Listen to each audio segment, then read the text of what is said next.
Hello everyone, Mrs. Minucci here. I just wanted to create another quick video for everyone to fully explain the Build a Work of Art organizer, as well as show some examples and fill one out for my own work of art. Before artists create any art, they have ideas and they have goals that they want to achieve in their artwork. So how do artists communicate these ideas through their art? Well, usually through visual symbols or subject matter, and most of the time it's something that's meaningful to them. This activity is here to help you generate your own ideas and goals for your artwork, and it gives you a chance to investigate maybe why you have these ideas and why you want to put them into your artwork. So let's start with some student examples. This student here has circled the elements of art: value, space, shape, and color.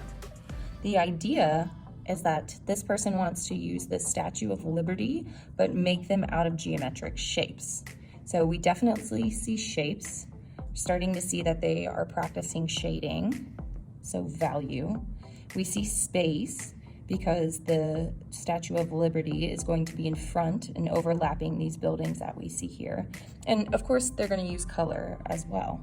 So why the Statue of Liberty? I asked the student what made them want to use this as their subject matter.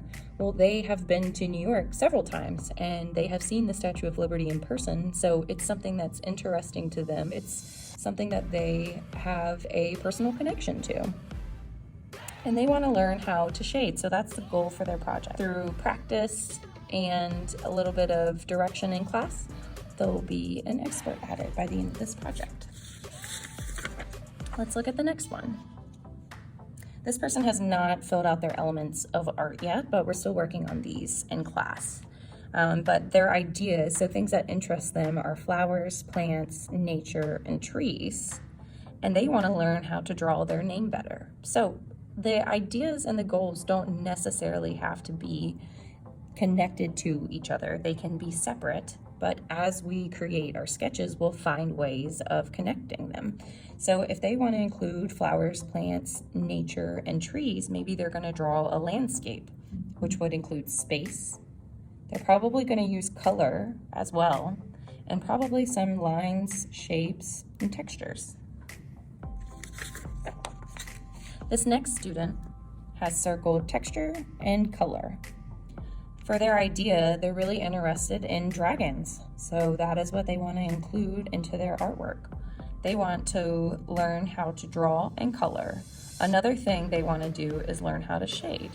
So they're going to want to learn how to draw a dragon, they're going to want to use color, and they're also going to want to shade. So when this student comes back in class, I'm going to encourage them to also circle value for their elements of art, because that is absolutely what they would be achieving if they wanted to learn how to shade. One more before I move on to creating my own.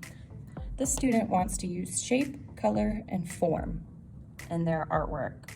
Their idea is that they want to draw a bird because it's their favorite animal. So this is a great example of how your personal interest and things that you really enjoy can be used in your artwork. Their goal is, of course, that they want to learn how to draw birds, because if it's their favorite animal and they've tried drawing it and maybe haven't had the best of luck with it, well, of course you want to learn how to draw something that's your favorite. Now, I wanted to fill this out about my own work of art so you can see how my ideas develop as I'm thinking about them. Now, I know if you're a distance learner and you do not have a printer and a scanner at home, you're probably going to be completing this through the Google Forms that I created. And if that's the case, that's fine. If you would also like to create something very similar and draw out your ideas and your goals, you can take a photograph of that and send it to me through LiveGrades that way. So for my elements of art, I want to use all of them.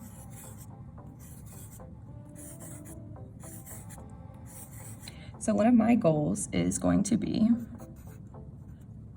to use all of the elements of art. Now, some of my ideas, if I'm thinking about stuff that I really love and enjoy, of course, that's going to be making and teaching art. Now my background is in photography, so I've done a lot of work with film. So I'm gonna go ahead and write down film photography. Maybe I even, come over here and draw a little camera. So I can start thinking about some of the ideas that I want to use. What else? Let me think. I really enjoy growing my own vegetables and herbs at my house. So I'm going to put plants, nature. You can even put veggies on here.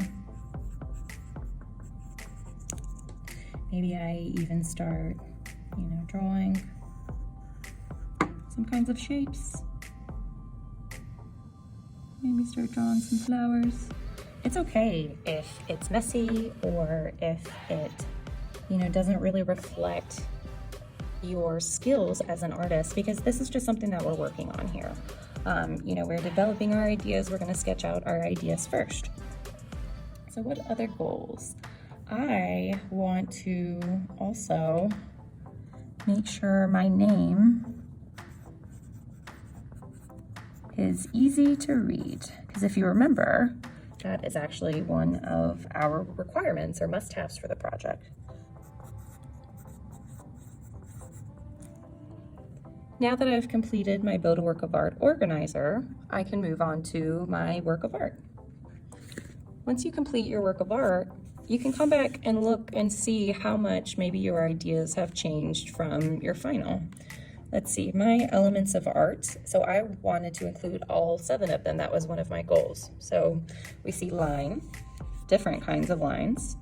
We have shapes, these organic shapes that come through here. Lots of color. Form, you can see this is a 3D object. Value, I've used the transition from dark to light in several of my shapes.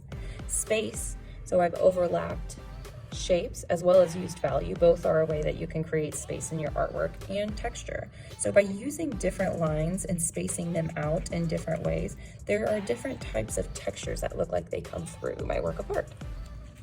Now my ideas.